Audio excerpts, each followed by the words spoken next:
So this is going to be one of many updates on this GameCube. So I paid like 50 bucks for it, and this was the original bottom part of the chassis. As you can see, hang on a second, right about here, there's a little piece missing on the tab, which in itself wouldn't be that big of a deal, except the part where the screw goes was completely broken. Basically went here. So yeah, that's why it was wiggling around too much. So I took it apart and I bought a new bottom chassis.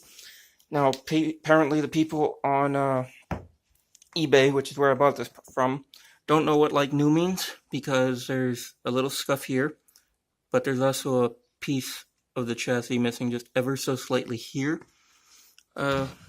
But the back looks fine. As you can see, this doesn't wiggle anymore. It's actually screwed in very well.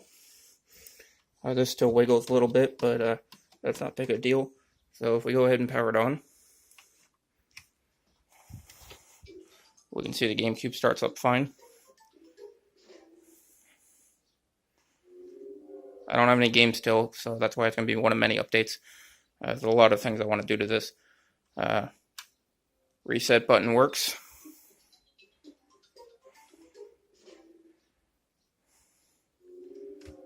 Disc lid works. Cheap piece of crap third-party controller also works. So taking this apart was not that big of an issue for me. I'm pretty good with taking things apart and putting them back together and fixing things. So yeah. Now all I have to do in the future is get a HDMI adapter for this thing. I want to get a Game Boy player, because a lot of my favorite SNES games were available on the Game Boy Advance. The disc part's going to be the expensive part. I can get the Game Boy player for like 20 bucks.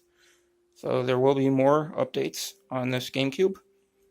But yeah, this was a fun experience of buying a $50 GameCube that looked like it had a minor problem, and then turned out the problem was a little bigger, because, well, as I showed you, this thing's supposed to screw in place, and the reason why it was wiggling is because the back, left or right, depending on what side you're looking at it from, the part where the screw goes was completely broken off. Sorry, the lighting sucks still. So yeah, GameCube works fine. There's going to be a couple more updates probably. That's pretty much it. I'm happy with it. And no, I will not buy a Switch anytime soon, because fuck the Switch.